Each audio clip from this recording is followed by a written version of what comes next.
Hi there, I'm Alex D. I'm doing some sniper rifles, in this case Mark 14 enhanced bottle rifle from Modern Warfare 2. I'm going to make this a short one. I made something I didn't do the previous times. Well, I'm not going to cover texture and all that. Well, notice that this stock it has some weird static shadow thing over here. That means there's supposed to be some kind of add-on on there. Well, a cheek crest in this case. And we might notice that it is there on the world model. Yeah, just like this. The world model is, of course, ugly as hell. It's much lower poly, and it also has a misplaced magazine for well, to account the animations, not taking into account the different placement of the mags. It's done rather often in the Call of Duty titles. Okay, what we're gonna do now is position the world model over our view model and scale it appropriately. You can notice the scale is different here. Already I did all that, and well, there's the thing and all. Now notice how amazingly low poly this thing is. We are going to remove everything else. Well, why remove everything else? Let's just check first if we need anything else. Well, the magazine is fully modeled. This is fully modeled. There's even a texture in there, and the bore, and well, this is a complete model, yeah. The only thing that's missing on this model is the cheek rest. Optimization my ass. Yeah. Okay, whatever. Let's get this over with.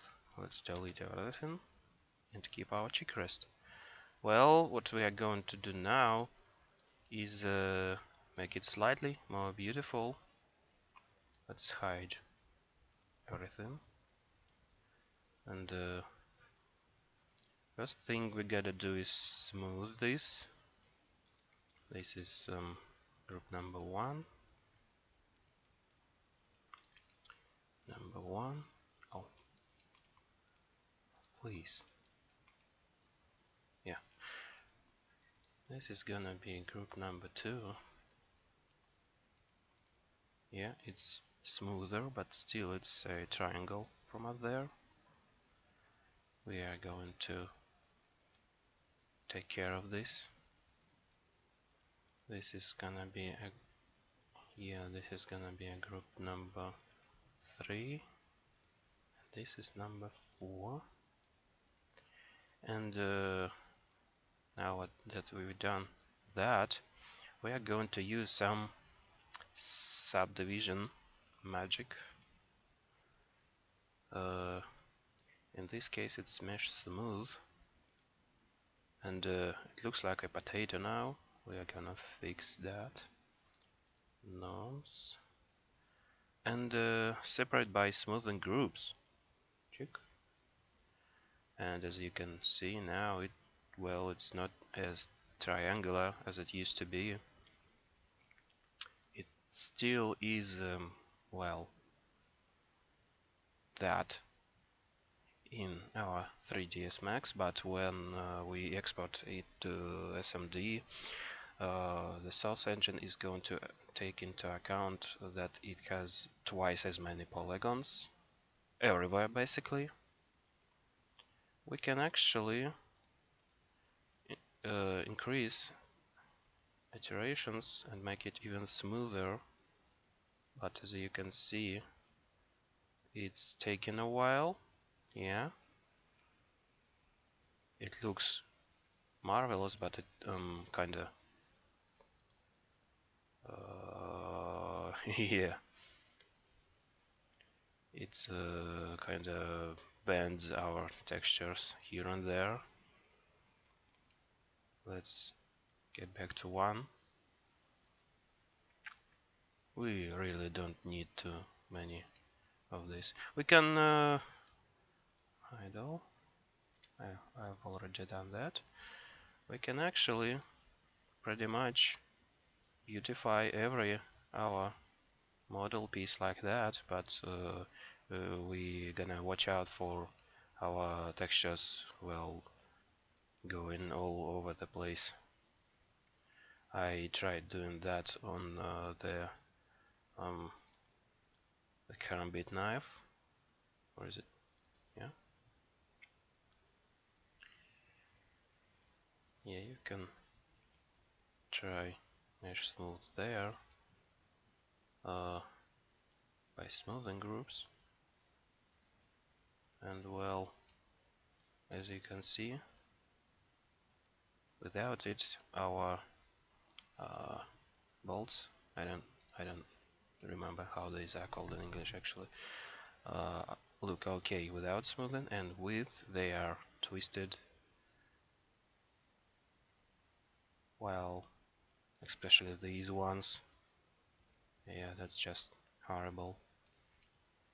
So that's not the best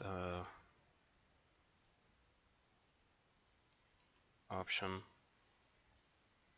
but it is an option as long as you well have these things actually modeled and not a part of the texture. Maybe that's fixable. Uh, what? Don't save. Uh, Ghosts actually made heavy use of it. Well, semi-heavy actually. Most of the models don't use that. Uh, but the cylindrical parts like flashlights, barrels, and most obviously scopes, when you export them, uh, they look rather low poly. Yeah. Well, this is not the best case of. Oh, yeah, that is the best case of it. Well, isn't bad anyway. I have already named everything that is subdeed, so I can, well, when I get to it, I'll let's weld it. Let's just select all and smooth by 60 degrees. Did we just smooth this? Yeah, we did. Yeah, we did it. Okay, now what the engine does is subdivide its this hexagon into a 12 angled. Oh, that's mirror. That's not what I was looking for. Mesh smooth. Yeah, and by smoothing groups. Well, we have uh, just cheaply auto smooth everything, but that's pretty much what we wanted it to become. Not a hexagon, but something else, much better looking. Okay, let's fix this part. It's just, well, I don't know, looks like a pickle or wrinkly fingers or something. Okay, let's do this real quick. Yeah, like this. Reassign to a different smoothing group, and it's probably going to be going to look better now. Well, it doesn't really. Well, that's something else. Ah, well, that's what it is. That's what it is. There are some extra polys over here. We should probably let's try and reassign this, including the inside, to something else entirely. Let's say 9, and this to 9 as well, or maybe 10, just in case. And see now what we've done. Oh man, yeah, this is going to take a while.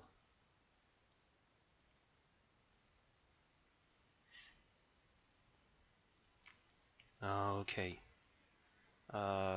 This is why nobody makes any ghosts weapons, because that sub-D thing is crazy, senseless, and really hard to circumvent. Maybe there is a way that includes spending several hours dividing actually this mesh into several, so that you can just sub the separate parts separately. Okay, whatever. Don't save. Just remove everything. What we have now is a bit more beautiful looking cheek rest, which is alright for the view model of well, this kind of quality.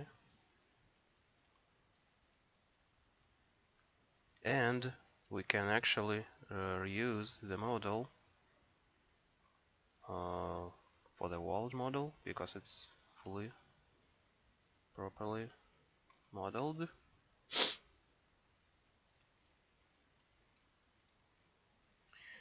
Well,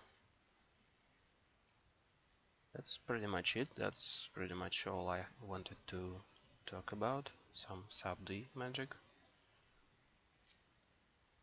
I have done this elsewhere, I can't just recall where. Well,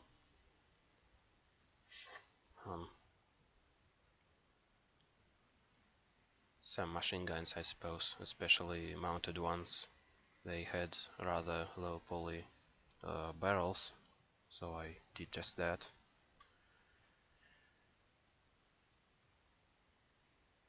Well, I'm not going to record everything else in there, because that's the same thing I've done already in my previous videos, so that's it for now. See you around next time.